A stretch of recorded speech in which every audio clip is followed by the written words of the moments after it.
आज मऊ जिले में भारतीय सुहेलदेव समाज पार्टी के राष्ट्रीय अध्यक्ष ओम प्रकाश राजभर आज अपने घोसी के कार्यकर्ताओं के साथ बैठक करके लोकसभा की तैयारी कर रहे हैं और यहाँ पर इन्होंने सारे लोगों को बुलाया हुआ है और ये लोग आए हुए हैं और आकर ओम प्रकाश की बातों को सुनेंगे और देखेंगे कि आगामी लोकसभा चुनाव के लिए क्या रणनीति बनाई गई है। आप देख सकते हैं इस समय हमारे साथ मौजूद हैं ओम प्रकाश राजभर। आइए हम इनसे बात करते हैं, वर्तमान राजनीति क्या है, क्या स्थिति है वर्तमान राजनीति की। ठीक, राजनीतिक जो परिदृश्य है वो सब बढ़िया चल रहा है। अपनी अपनी पार्टी को लोकसभा चुनाव के मद्देनज़र कुछ पार्टियां जनता के बीच में अपने पार्टी के नेताओं से बैठक कर रही हैं, गांव में संगठन का काम कर रही हैं। कुछ पार्टियां फेसबुक पर और टीवी पर अभी हैं। यही तो चल रहा है। और आप ज़मीन पे आ गए? हम तो परमानेंट ज़मीन पे रहते हैं। हम लोग निकाय चुनाव ख़त्म हुआ, 2 दिन थोड़ा हवा बयार हट गई। उसके बाद जो है हम लोग फिर गांव में चौपाल लगाना, हम लोगों ने नाम दिया है सुबह की चौपाल, दोपहर की चौपाल और शाम की चौपाल। 3 चौपाल हम लोगों ने। 62 नेता हमारे होल टाइमर जो हैं वो परमानेंट काम पे लगे हुए हैं। डेली 3 मीटिंग, एक आदमी 3 मीटिंग करता है और यही समझाया जा रहा है बार बार कि जब देश एक है, संविधान एक है, प्रधानमंत्री एक है, तो शिक्षा 2 तरह की क्यों। तेलंगाना में अगर गरीबों के बच्चों को 500 केजी से पीजी तक कॉलेज खोल के निःशुल्क शिक्षा दी जा रही है, तो वो व्यवस्था उत्तर प्रदेश में क्यों नहीं। यहाँ 25 करोड़ आबादी है, 4 करोड़ में 2 लाख बच्चों को हर साल शिक्षा मिल रही है फ्री। तो 25 करोड़ में तो 12.5 लाख बच्चों को, गरीबों के बच्चों को फ्री शिक्षा मिलनी चाहिए। ये लागू कराने के लिए हमको लामबंद होकर के लड़ना पड़ेगा। दुनिया के तमाम देशों में स्वास्थ्य फ्री है, इलाज फ्री है। अटल जी ने भी कहा था कि गरीबों को अगर फ्री देना है तो शिक्षा, स्वास्थ्य और रोजगार, न्याय फ्री दो। तो हम उनको कहते हैं कि फ्री इलाज के लिए लड़ना है तो आप सब लोग इकट्ठा होइए, आइए हम सब लोग मिल कर के इस लड़ाई को धार दिया जाए। प्रदेश में जो गिनती नहीं है जातियों की, जब तक जातिवार जनगणना नहीं होगी तब तक शिक्षा के लिए बजट, स्वास्थ्य के लिए बजट, रोजगार के लिए बजट, नौकरियों में हिस्सेदारी नहीं मिलेगी। महिलाओं की आधी आबादी, लोकसभा विधानसभा में आधी सीटें आरक्षित कराना, नौकरियों में आधी सीटें आरक्षित कराना महिलाओं के लिए, शिक्षण संस्थाओं में भी चाहे प्राइवेट और सरकारी आधी सीटें आरक्षित हों। तो ये तमाम चीज़ों को लेकर जब हम उनके बीच में जा रहे हैं तो उन लोग का नहीं, इस लड़ाई को लड़ने के लिए हम लोग आपके साथ हैं। आज कैसे आए? आज देखिए घोसी लोकसभा, हम लोग लोकसभावार, ऐसे हम लोगों ने फैजाबाद मीटिंग की, लालगंज मीटिंग की, आजमगढ़ मीटिंग की, आपके सोनभद्र मीटिंग की, 30 को बनारस मीटिंग करेंगे। आज आपके यहाँ घोसी लोकसभा की मीटिंग। लोकसभावार हम लोग जो ब्लॉक, विधानसभा और मंडल के नेता हैं उस लोकसभा के अंदर, उन्हीं लोगों को टारगेट हम लोगों का 50 नेताओं का खाली है। नगर निकाय चुनाव में आपकी पार्टी अपने के लोगों ने, उम्मीदवारों ने जो प्रदर्शन किया उससे आप संतुष्ट हैं? हम संतुष्ट हैं। अब जैसे बलिया में रसड़ नगर पंचायत हम लोग जीते, चितबड़ा गांव सरकार के दबाव में 3 पेटी सील तोड़ के और ले आ रहे हैं। पेटी पे लिखा है 462 वोट, 399 वोट, 412 वोट और पेटी में कोई वोट नहीं है। अब पुलिस लेके लठिया दिया, सबको पहट दिया, जाओ और अपना घोषणा करा लिए। आज भी धरना चल रहा है और आपके यहाँ देखा भी कि हमारे जितने भी लोग लड़े और मजबूती से लड़े। MLC का चुनाव सामने है, ओम प्रकाश राजभर किसके साथ? अभी तक तो कोई वोटवे नहीं मांगा, तो हम किसके साथ जाएं। हम तो भाई, हमारे पास 6 वोट है, 1 वोट जेल में है, 5 वोट बाहर हैं। तो 5 लोग वोट देने जाएंगे तब किसको दें? लेने वाला तो आ ही नहीं रहा, तो हम देने किसको जाएं? क्या इससे माना जा रहा है कि बीजेपी को वॉकओवर मिल गया है? अब वो तो कटु सत्य है, चूँकि गिना गिनाया वोट है तो बहुमत तो उसके पास है। अभी तो एक फॉर्मेलिटी की नहीं, हम पर्चा भर के भाई जितना अपना वोट है उतने पोल कराएंगे, और लेकिन चुनाव नहीं जीत पाएंगे। अखिलेश यादव ने भी अपना प्रत्याशी दो उतार दिया है, जबकि उनके पास उतने आंकड़े नहीं हैं। कैसे जीतेंगे वो? अब देखिए, वो तो उसी दिन से आप लोगों के चैनलों पे चल रहा है कि प्रत्याशी तो आ गए हैं मैदान में लेकिन जीत नहीं सकते, क्योंकि जो आंकड़ा है वो बीजेपी के पक्ष में है, वो आंकड़ा सपा के प्रत्याशियों के पक्ष में नहीं है। इसी नाते आप देख रहे हैं कि खिलवाड़, जैसे चुनाव का खिलवाड़ होता है उस तरह समाजवादी पार्टी के मुखिया खिलवाड़ कर रहे हैं। सोशल मीडिया पे हमारे नाम से एक लेटर डाले हैं कि पिछड़े, दलित, अल्पसंख्यक के हित के लिए अपने विवेक से वोट दीजिए हमारे प्रत्याशी को। जब सरकार थी तब विवेक काम नहीं किया कि नाई, गोंड, पाल, प्रजापति, कुम्हार, बिंद, केवट, मल्ला, राजभर, चौहान, जुल्हा, दुनिया, अंसारी, साईं, दर्जी, फकीर, तब विवेक काम नहीं किया।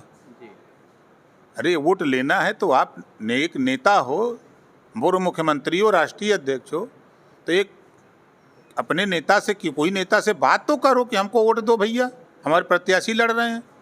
बात भी नहीं कर रहे हैं, सोशल मीडिया पे डाल दिए हैं कि बस हम तो भाई लड़ा रहे हैं, जिसको मर्जी हो वोट दे, नहीं मत दे। नगर निकाय चुनाव में तो पूरा साफ हो गया उनका। देखिए, कांग्रेस धरातल छोड़ दिया, साफ हो गई। बसपा धरातल छोड़ दिया, एक एमएलए बची है, कांग्रेस के 2 एमएलए बचे हैं। तो जो धरातल छोड़ेगा वो इसी तरह साफ होता जाएगा। सरकार ने फिर नोटबंदी लगा दिया, क्या कहेंगे इस पे आप? देखिए, जो निर्णय नोटबंदी का पहले था उस समय सभी विपक्ष के लोगों ने इस बात को कहा कि ये गलत निर्णय है।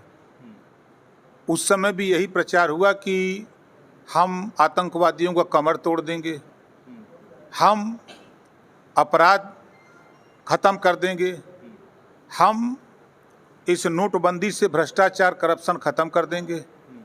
और वही भाषा नोटबंदी, नोट लागू करके कही गई, वही भाषा आज नोटबंदी 2000 के नोट बंद करके कही जा रही है कि हम आतंकवादियों की कमर तोड़ रहे हैं, हम भ्रष्टाचार को ख़त्म कर रहे हैं, हम जो है करप्शन को नहीं पैदा होने देंगे।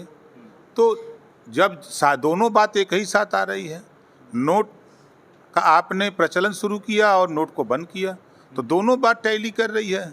दोनों बात की टैली में कुछ समझ में नहीं आ रहा है कि रिजल्ट क्या है। क्या ये मानते हैं कि नोटबंदी इस समय जो चुनाव जीतने के लिए भारतीय जनता पार्टी ने, विपक्ष का यही कहना है कि फिर लोग 2024 से पहले नोटबंदी करके चुनाव जीतने की तैयारी है, इससे क्या सहमत हैं आप?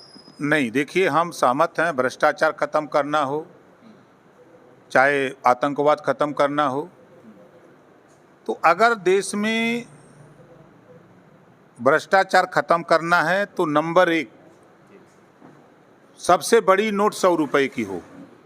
500 की भी बंद कर दो, 2000 की बंद करो, 1000 की कोई नोट की जरूरत नहीं। सबसे बड़ी नोट 100 रुपया, 50 रुपया, 10 रुपया, 5 रुपया, 2 रुपया, 1 रुपया। जब तक 100 रुपये तक की नोट थी तब तक इतने बड़े पैमाने पर भ्रष्टाचार नहीं था। जितनी नोट बड़ी होगी उतना भ्रष्टाचार बड़ा होगा। छोटी नोट होगी 100 रुपये की, अगर सबसे बड़ी नोट 100 रुपये की हो, अगर किसी को 50 लाख रिश्वत देना हो तब बोरा में भर के लाद के ले जाएगा ना। वो कैसे देगा? वो डरेगा, ईडी सीबीआई से वो डरेगा कहीं पकड़ा न जाए, ले जाने वाला भी डरेगा कि हम पकड़ा न जाए। तो इस नाते हमारा अपना मानना है कि भ्रष्टाचार को ख़त्म करना है तो जितनी बड़ी नोट है उसको बंद कर दो और सबसे बड़ी नोट 100 रुपये की चलाओ। एक आखिरी सवाल, सभी पार्टियां एक मंच पे आ गई हैं। प्रधानमंत्री जी के द्वारा जो उद्घाटन किया जाएगा नई संसद की बिल्डिंग का, ओम प्रकाश राजभर क्या कहेंगे? सभी विपक्ष पार्टियों का मांग है कि इसमें राष्ट्रपति द्रौपदी जी से इसको करवाना चाहिए, उद्घाटन कराना चाहिए, जबकि वहीं बीजेपी के सेल ने एक पुराना राजीव गांधी का डाल के कहा था कि इसमें कहाँ कोई राष्ट्रपति एक किसी उसका उद्घाटन हुआ था। इस पे ओम प्रकाश राजभर का क्या हुआ? अगर बीजेपी किसी आईटी सेल ने ये डाला है तो बीजेपी के ही तमाम नेता कहते हैं कि नेहरू ने देश को बर्बाद कर दिया। तो फिर अगर उन्होंने वही किया तो वही आप करने जा रहे हो तो क्या मतलब है?